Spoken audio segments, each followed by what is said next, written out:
Pemirsa, di bulan Januari 2025, Provinsi Jambi mengalami deflasi sebesar 0,13%. Penyumbang utama deflasi ini disebabkan karena adanya diskon tarif listrik sebesar 50%. Badan Pusat Statistik BPS Provinsi Jambi mencatat di bulan Januari 2025 terjadi deflasi sebesar 0,13%. Sementara untuk tahun ke tahun mengalami inflasi sebesar 0,46%. Kepala BPS Provinsi Jambi Agus Sudibyo mengatakan penyumbang deflasi pada bulan Januari itu disebabkan karena adanya diskon tarif listrik sebesar 50% ke masyarakat.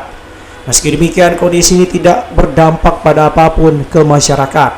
Bahkan mereka dapat menghemat pengeluaran dan membeli barang lainnya untuk kebutuhan masyarakat. Sehingga meski harga bahan pokok mengalami lonjakan, tidak berdampak pada naiknya angka inflasi karena adanya diskon tarif listrik tersebut. BPS Provinsi Jambi menggunakan 3 daerah dalam perhitungan angka inflasi, diantaranya Kota Jambi, Kabupaten Bungo, dan Kabupaten Kerinci. Di Januari 2025 ini sudah mulai ada keanehan gitu ya. Biasanya Januari kita kan inflasi ya di tahun-tahun sebelumnya. Nah, Januari 2025 itu terjadi deflasi untuk bulan ke bulan, baik di Provinsi Jambi maupun secara nasional.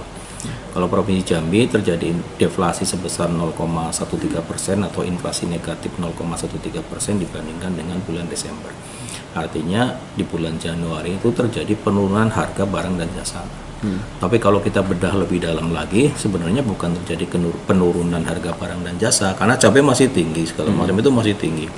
Ini terjadi karena adanya diskon tarif listrik 50% untuk rumah tangga golongan 2200 volt ampere ke bawah. Jadi ini sangat berpengaruh. Kenapa? Karena penimbang untuk tarif listrik di Provinsi Jambi itu menempati urutan pertama.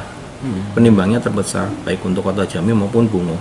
Artinya sedikit saja terjadi penurunan terhadap tarif listrik, maka terjadi deflasi yang luar biasa. Jadi ini kondisinya seperti itu. Jadi deflasinya 0,13. Nah itu 1,19 sendiri disumbangkan oleh itu tadi tarif listrik.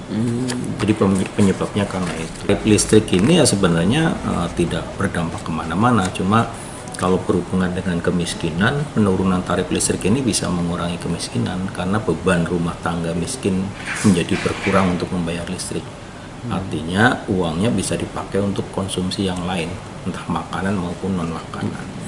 Tapi secara perekonomian di rumah tangga ya untuk deflasi ini tidak berpengaruh karena cabai merah pun naiknya paling tinggi, daging ayam ras juga paling tinggi, cabai rawit juga paling tinggi. Paling nanti ini kompensasi yang tadi itu. Jadi uang yang harusnya bisa bayar listrik gitu ya, karena berkurang setengah, uang itu bisa dipakai untuk kita dibeli cabai merah, daging ayam ras, cabai rawit, bawang merah gitu ya, sehingga beban pengeluaran rumah tangga berkurang. Nah, kaitan dengan kemiskinan tadi, kalau beban pengeluaran rumah tangga berkurang, maka harusnya orang itu berpeluang untuk di atas garis kemiskinan. Sebenarnya arahnya ke sana. Kota Jambi, Dwi Intan, Bungo TV.